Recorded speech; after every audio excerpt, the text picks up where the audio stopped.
Hi friends, rich വേൾഡിലേക്ക് എല്ലാവർക്കും സ്വാഗതം. അപ്പോൾ ഇന്നത്തെ താരം ചോളാണ് കേട്ടോ. സാധാ ചോളമല്ല, സ്വീറ്റ് ചോളാണ് കേട്ടോ. നല്ല മധുരമാണ് കേട്ടോ. അത് കഴിക്കാൻ പച്ചക്ക് കഴിക്കാൻ നല്ല മധുരമാണ് കേട്ടോ. അപ്പോൾ നമുക്കത് തൊലി കളഞ്ഞിട്ട് അതിൻ്റെ ഉള്ളിൽ എങ്ങനെ ഉണ്ട് നമുക്ക് കാണാം കേട്ടോ. നല്ല ഗോൾഡൻ കളറാട്ടോ ഉള്ളിൽ കാണാൻ, തെളിങ്ങണ ഗോൾഡൻ കളറ്. അപ്പോൾ തൊലിയൊക്കെ കളഞ്ഞ് നോക്കുമ്പോൾ ചോളം കുറച്ചുള്ളൂ കേട്ടോ. തൊലി മാത്രം കുറേ ഉണ്ട് കേട്ടോ. ഞാൻ വീഡിയോയിൽ കാണിക്കാം കേട്ടോ തൊലിയും ചോളം എത്രത്തോളം ഉണ്ടെന്ന്. അപ്പോൾ തന്നെ എന്താ ആദ്യമായിട്ടാട്ടോ ട്രൈ ചെയ്യണത്. പച്ചക്ക് കഴിക്കാനും പുഴുങ്ങിയിട്ട് കഴിക്കാനൊക്കെ ആദ്യമായിട്ടാണ് കേട്ടോ. പച്ചക്കൊക്കെ നല്ല മധുരമാണ്.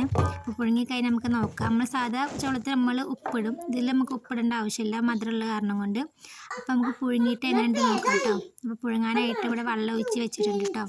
പുഴുങ്ങിയപ്പോൾ അടിപൊളി ടേസ്റ്റാണ്. ഇത് നമ്മൾ ചൂടോട് കഴിക്കണം, അല്ലെങ്കിൽ ഇളം ചൂടോട് കഴിക്കണം കേട്ടോ. എന്നാലും കേട്ടോ മധുരം ഉണ്ടാവുള്ളൂ. തണുത്ത് കഴിഞ്ഞാൽ അത്രയ്ക്ക് മധുരമില്ല കേട്ടോ. അപ്പോൾ അടിപൊളി ടേസ്റ്റാണ്. ഞാൻ നമ്മുടെ ചൂടോടെ കഴിക്കുന്നത് നല്ല ടേസ്റ്റ് ഉണ്ട് കേട്ടോ കഴിക്കാൻ. അപ്പോൾ ഇളം ചൂടോടെ എന്തായാലും കഴിക്കാൻ നോക്കുക. അപ്പം വാങ്ങണവർ കേട്ടോ. വരച്ചിട്ട് ഇവിടെ വരാനുണ്ട്, സൂപ്പറാണെന്നൊക്കെ പറയുന്നുണ്ട്. പക്ഷെ അവൻ കഴിക്കണമെന്നില്ല കേട്ടോ. പക്ഷെ നല്ല ചൂടോടെ ഞാൻ കഴിച്ചത് അടിപൊളി കേട്ടോ, സ്വീറ്റ് ചോളം. അപ്പോൾ എന്താ പറയുക, അപ്പം ചെറിയൊരു മിനി ബ്ലോഗാണ്. അപ്പം ഇത്രേ ഉള്ളൂ കേട്ടോ. ട്രൈ ചെയ്യാത്തവർ എന്തായാലും ട്രൈ ചെയ്യുക. Okay friends, bye. അടുത്ത വീഡിയോയിൽ കാണാം. ഓക്കെ.